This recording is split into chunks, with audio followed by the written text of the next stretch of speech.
곧 예배가 시작됩니다. 온라인으로 하나님께 드리는 예배에 정성을 다해 임해 주시기 바랍니다. 온 가족이 함께 모여 거룩하게 예배를 드립니다. 부모가 아이들의 훌륭한 영적 교사 역할을 하시길 바랍니다. 단정한 복장으로 예배를 드립니다. 성경책을 지참합니다. 예배 10분 전부터 예배 준비를 완료하고 기도합니다. 올바른 자세로 모든 순서에 정성을 다해 참여합니다. 핸드폰보다는 TV나 컴퓨터 모니터로 예배를 드립니다. 예배에 집중하여 하나님의 은혜를 기대합니다.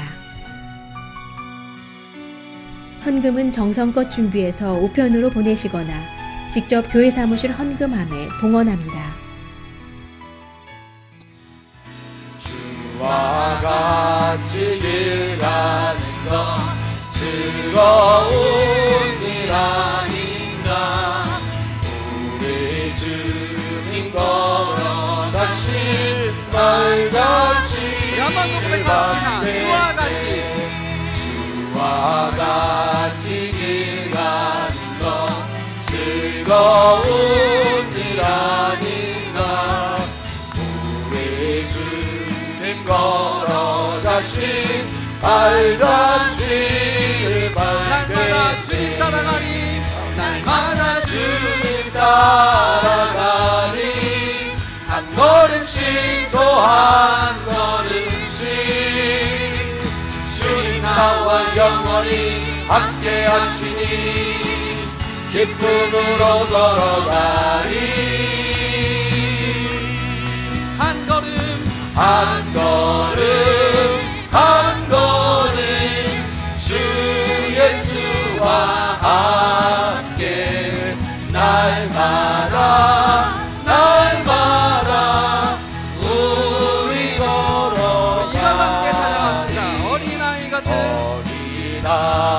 같은 우리 연연하고 약하나 주의 손에 이끌려 생명길로 가네. 날마다 주님 따라가리. 한 걸음씩 또 한 걸음씩 주는 나와 영원히 함께 하시니 기쁨으로 걸어가리. 한 걸음 한 걸음 한 걸음 한 걸음 주 예수와 함께 날마다 날마다 우리 선물과 함께 걸어가. 찬양합시다. 꽃이 피는 들판이나 험한 골짜기라도 주가 인도하는 대로 주와 같이 가겠네. 날마다 주님 따라가리.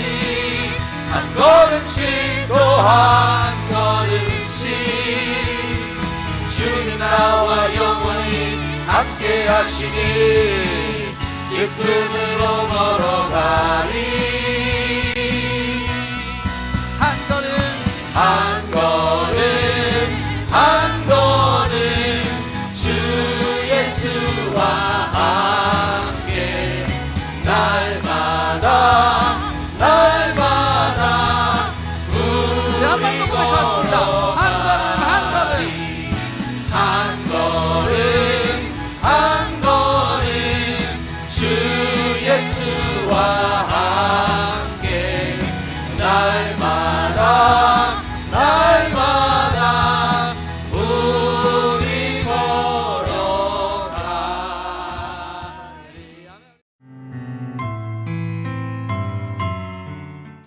자비하신 나의 주 하나님, 하루하루를 주의 은혜 안에서 살아갑니다. 때로는 내 삶의 주인이 내가 되어 악한 생각과 그 마음 때문에 죄를 짓는 행동을 하는 약한 우리들입니다. 그럴 때마다 늘 돌보시는 하나님의 사랑을 생각하면 악한 길에서 주의 자녀로 지켜주시는 등불이 되어주심에 감사한 마음뿐입니다. 내가 온 것은 섬김을 받으려 함이 아니라 섬기려 하고 자기 목숨을 많은 사람들의 대속물로 주려 함이랴 라는 주님의 말씀처럼 우리도 그 마음을 본받아 살기 원합니다. 하지만 우리는 아직도 내 안의 자신이 삶의 주인이 되어 남을 섬기기보단 남을 낮추어 보며 내 자신만을 중심에 놓고 살아감을 회개하오니 용서하여 주옵소서. 사랑의 하나님, 세상은 점점 어두워지고 악해지고 있습니다. 늘 깨어 있어서 이 세상의 진정한 주님의 크리스찬으로 등불이 되어 세상을 밝히는 우리가 되게 하옵소서. 그래서 늘 예배와 기도 그리고 말씀 중심으로 다시 오실 예수님을 겸손히 기다리는 우리들 되게 하옵소서. 하나님, 지금 힘든 시기를 지나고 있습니다. 비록 코로나로 인해 일상의 생활들이 바뀌었다 해도 주님의 사랑으로 우리 주위를 돌아보며 서로 돕고 사랑하고 이해하며 품어주는 우리가 될 수 있게 하옵소서.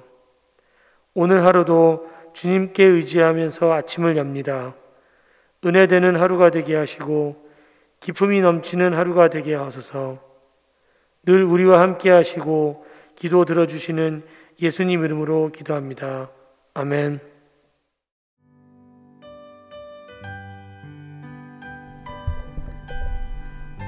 오늘 우리에게 주시는 하나님의 말씀은 출애굽기 16장 21절부터 36절입니다.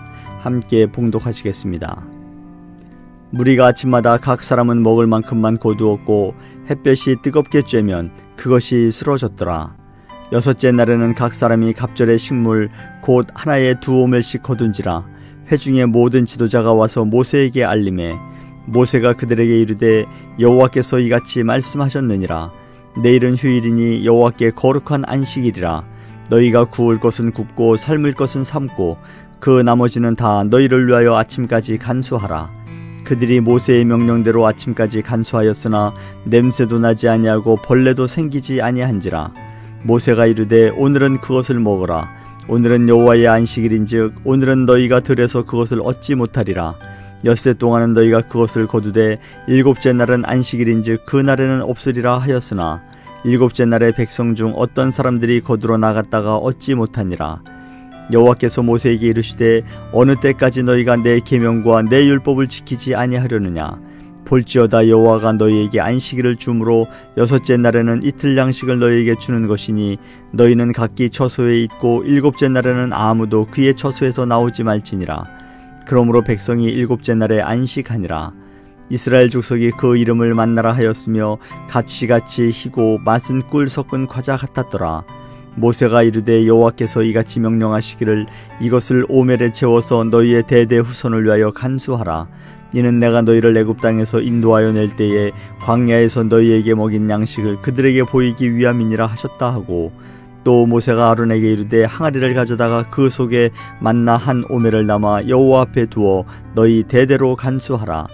아론이 여호와께서 모세에게 명령하신 대로 그것을 증거판 앞에 두어 간수하게 하였고 사람이 사는 땅에 이르기까지 이스라엘 자손이 40년 동안 만나를 먹었으니 곧 가나안 땅 접경에 이르기까지 그들이 만나를 먹었더라. 오멜은 10분의 1 에바이더라. 아멘. 오늘은 출애굽기 16장 21절에서 36절의 말씀입니다. 제목은 하나님을 알라. 하나님을 알라라는 제목을 붙여봤습니다. 출애굽기를 계속 묵상하면서 강하게 와닿는 것이 있습니다. 하나님의 사랑의 길이와 높이와 넓이와 그 깊이가 한도 끝도 없음을 보면서 무조건적인 사랑이 저런 것이구나라는 것을 다시금 깨닫게 됩니다. 아무리 뿌리치고 배반하고 또 배반해도 여전히 변함없는 사랑으로 우리 바로 옆에 와 계시니까요. 여러분은 어떠신지요? 감정의 기복이 심한 인간의 현주소, 변하지 않는 인간의 실체를 다시 한번 돌아보면서 이 출애굽기의 이야기가 남의 이야기가 아니라 현재를 살아가고 있는 우리들의 삶의 모습을 그대로 보여주고 있습니다. 성경, 즉 하나님의 말씀이 계속 강조하는 것은 너는 나의 택한 백성이라는 것이죠. 이사야 43장에서도 보면은 바다 가운데 길을 내시고 큰 물 가운데 지름길을 내시며 당신의 택하신 백성을 위해서 새 길을 행하시며 반드시 광야의 길을 사막의 강을 내어서 우리로 하여금 건너게 하시고 마시게 하시게 할 것이라고 하셨던 것입니다. 이 말씀을 우리는 어떤 상황을 만나게 되어도 기쁠 때나 슬플 때나 고난 가운데 힘들 때에 반드시 기억해야 될 말씀임을 우리는 꼭 믿어야 할 것입니다. 어저께나 오늘이나 어느 때든지 영원토록 변함없는 거룩한 말씀, 믿고 순종하는 이의 생명 되시며 한량없이 아름답고 기쁜 말일세. 어저께나 오늘이나 영원무궁히 한결같은 주 예수께 찬양합니다. 세상 지나고 변할지라도 영원하신 주 예수 찬양합니다. 우리는 하나님의 약속의 말씀을 세월이 지나고 세상이 변할지라도 변하지 않는 하나님의 말씀을 늘 기억하며 살아갈 수밖에 없는 하나님의 자녀임을 다시 한번 기억할 수 있기를 간절히 소원합니다. 세상이 요구하는 것처럼 어떤 방법과 조건을 운운하지 말라는 것입니다. 왜 그러냐면 우리는 하나님을 신뢰만 하면 되기 때문입니다. 충성하면 은혜를 주겠다, 순종하면 복을 주겠다고 말하는 그런 반기독교적인 것에 넘어가지 말아야 합니다. 만약에 조건을 앞세운다면 기독교에서 은혜라는 말은 필요가 없거든요. 그래서 기독교는 은혜의 종교임을 다시 한번 기억하시기를 바랍니다. 출애굽기 16장에서 언급되는 이 만나가 바로 기독교가 조건적이 아니라 은혜적이라는 대표적인 상징 중에 하나입니다. 불평과 원망을 했음에도 불구하고 순종과 불순종과는 아무런 상관없이 만나는 매일 내렸습니다. 40년 동안 하루도 빠지지 않고 안식일 날만 빼고 매일 내렸습니다. 그래서 만나는 어떤 상급도 아니요, 면류관도 아니요, 어떤 대가도 아니요, 오직 하나님의 은혜요, 약속의 표징이었다는 사실을 출애굽기에서 다시금 보게 됩니다. 하나님의 말씀을 듣느냐 안 듣느냐는 것은 배가 고파서 지키지 못하고 배가 부르면 지킬 수 있는 것이 아니라는 것이에요.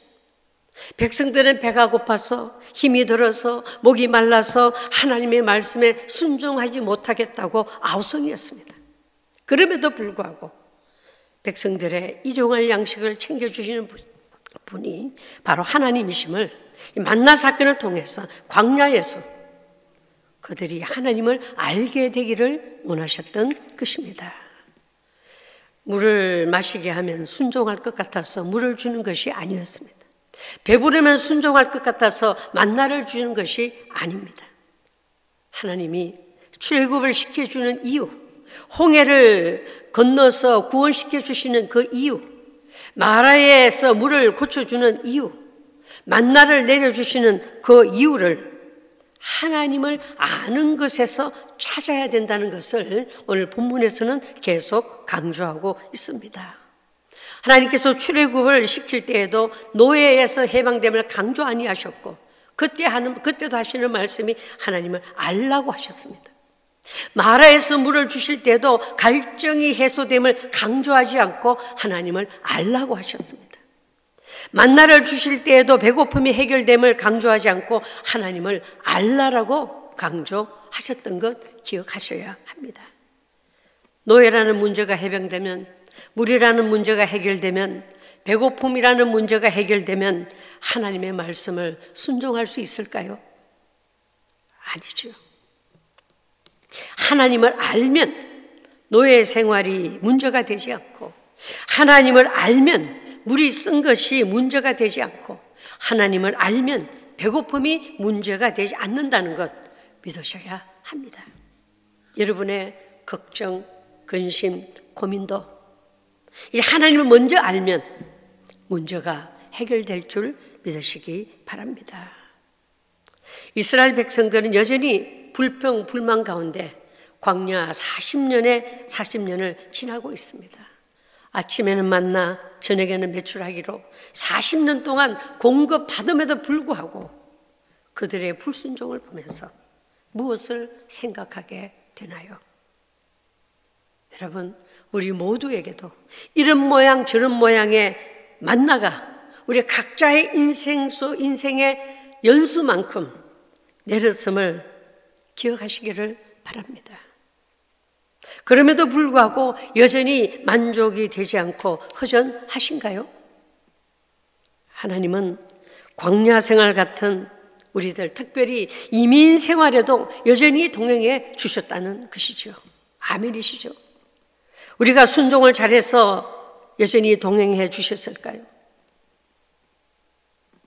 어떤 세월을 살아오셨든지 가장 중요한 것은 지금 내가 하나님 앞에 있다는 사실에 감사할 수 있기를 간절히 소원합니다.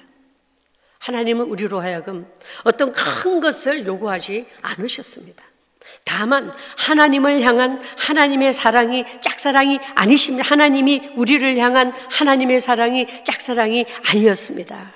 나도 하나님을 사랑합니다 라는 고백을 듣기를 원하실 것입니다. 우리가 하나님을 아는 것에 하나님은 만족하실 줄 믿습니다. 21절에 보면 만나는 매일 아침에 거두어야 했습니다. 다른 일을 시작하기 전 해가 떠서 녹기 전에 거두어야 했습니다. 무슨 뜻이 담겨 있을까요? 하나님과의 교제도 하루 일과의 첫 번째 일이어야 될 줄 믿습니다. 다른 사람을 만나기 전에 하나님을 먼저 만나고 다른 사람과 말하기 전에 하나님과 먼저 대화하라는 말들을 우리 많이 들어왔지 않습니까? 어떤 다른 관심사나 어떤 다른 분주함이 우리 심령 속에 먼저 들어오게 되면 가치가 녹아버립니다. 만나의 가치가 녹아버리죠. 말씀과 찬양과 기도를 해 뜨기 전, 다시 말해서 하루 일과가 시작되기 전에 영적 양식을 거두라는 영적 교훈으로 받기를 소원합니다.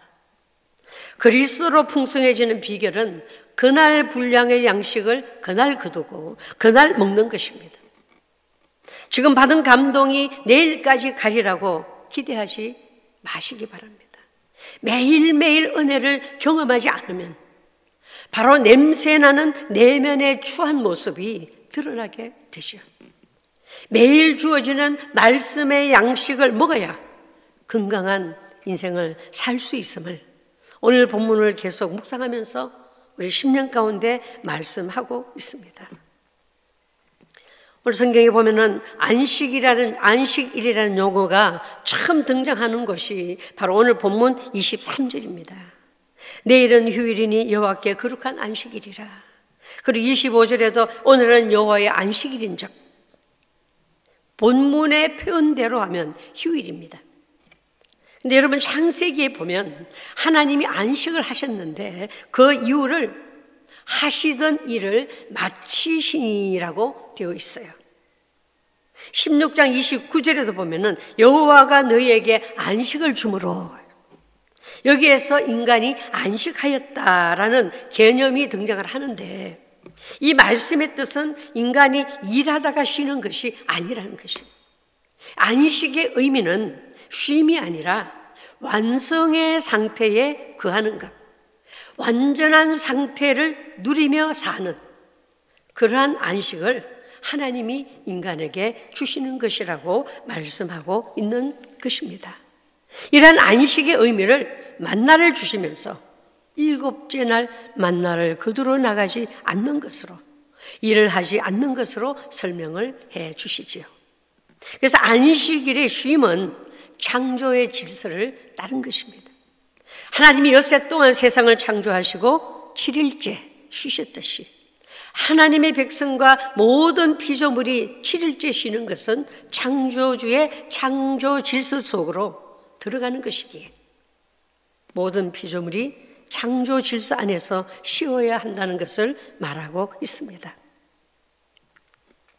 이렇게 하나님은 하나님 자신이 일하시는 분이시며 하나님이 일하심으로 인간이 살고 있다는 것을 더 알게 하십니다. 이렇게 하나님은 만나와 안식일을 연결해서 하나님이 어떤 분이신지 알려주십니다. 날마다 영의 양식, 육의 양식을 먹으며 하나님의 은혜를 깨닫고 하나님의 아버지 되심을 기억하기를 원하셨던 것이에요.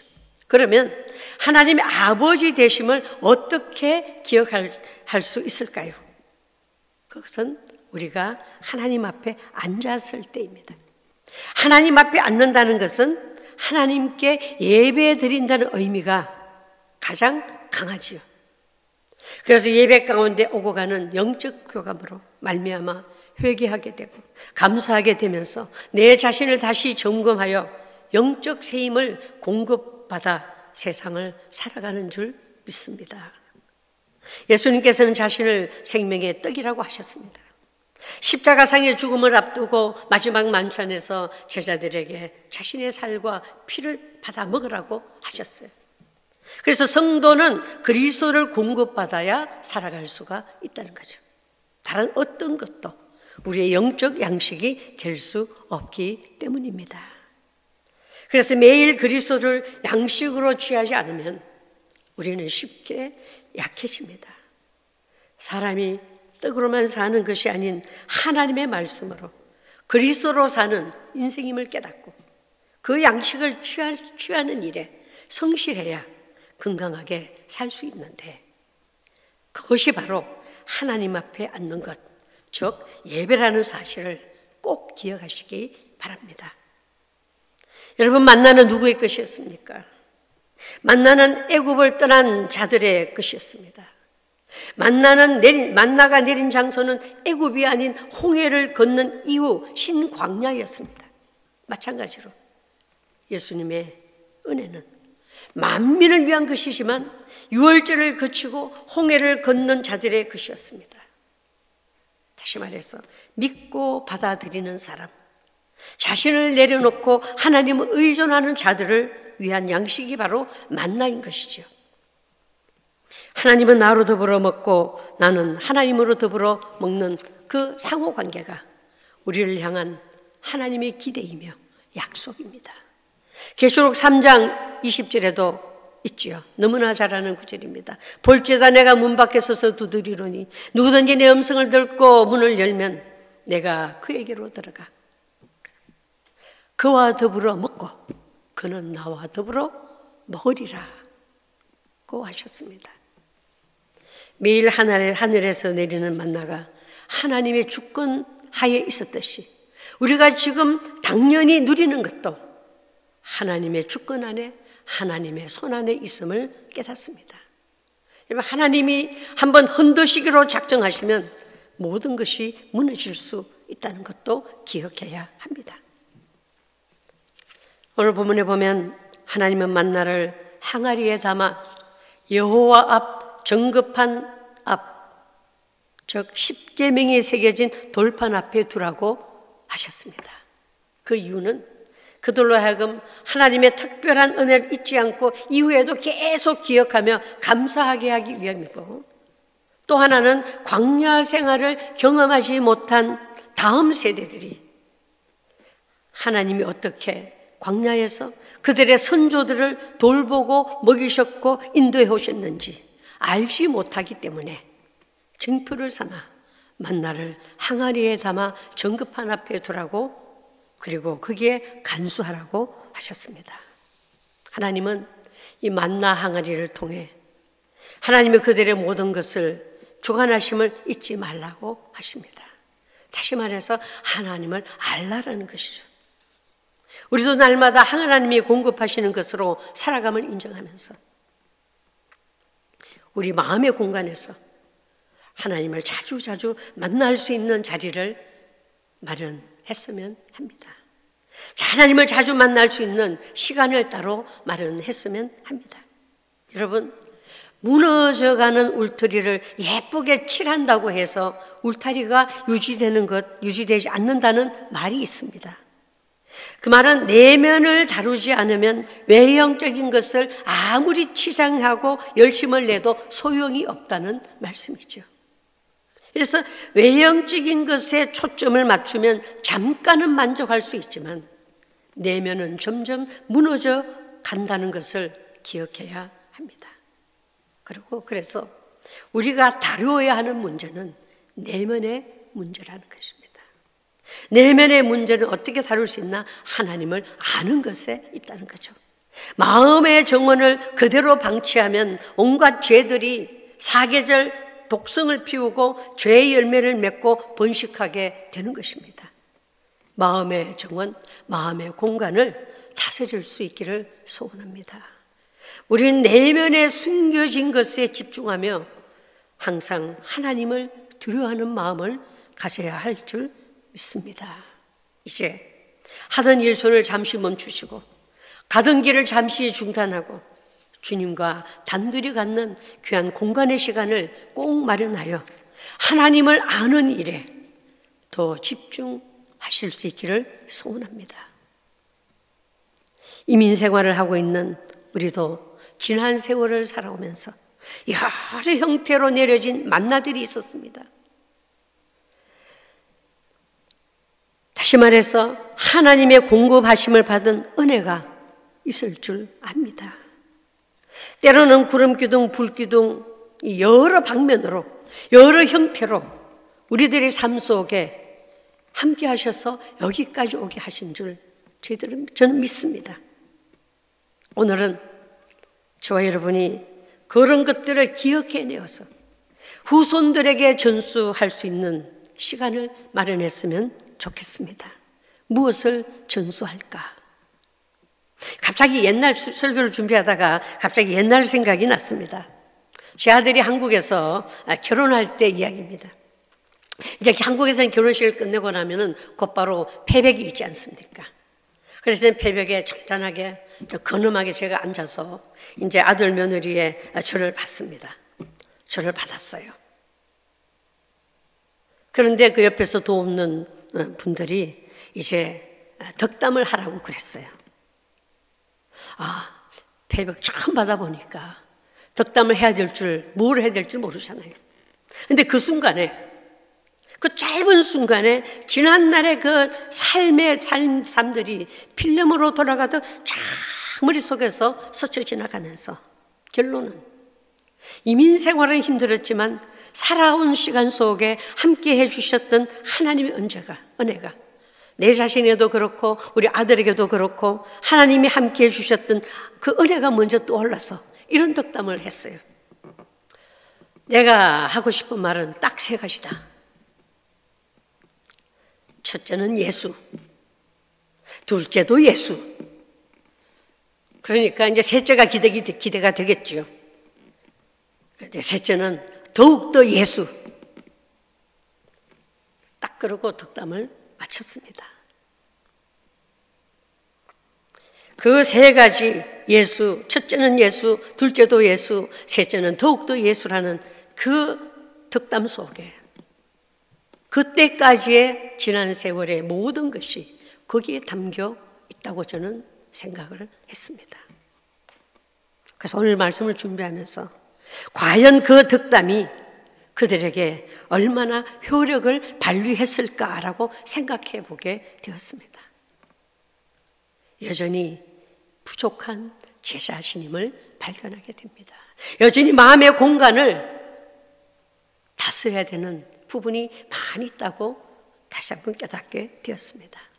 여러분들도 1970년대, 80년대, 90년대 이민생활 하셨던 분들 많이 있지 않습니까? 정말 그때는 고생들을 참 많이 했습니다. 고비고비 넘어오게 하신 하나님의 인도하심 어찌다 말로 표현할 수가 있으시겠습니까? 여러분, 오늘 말씀의 제목이 하나님을 알라입니다. 그러면 후손들에게는 어떻게 하나님을 알 수 있도록 할 수 있을까요?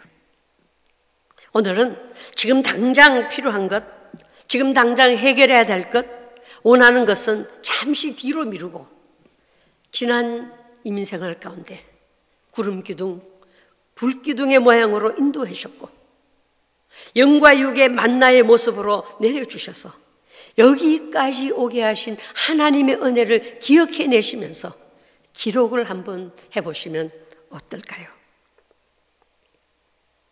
하나님이 원하시는 것은 우리가 또 우리 후손들이 하나님을 아는 것임을 꼭 기억하시면서 한번 기록해보는, 써내려보는 귀한 시간을 갖기를 간절히 소원합니다.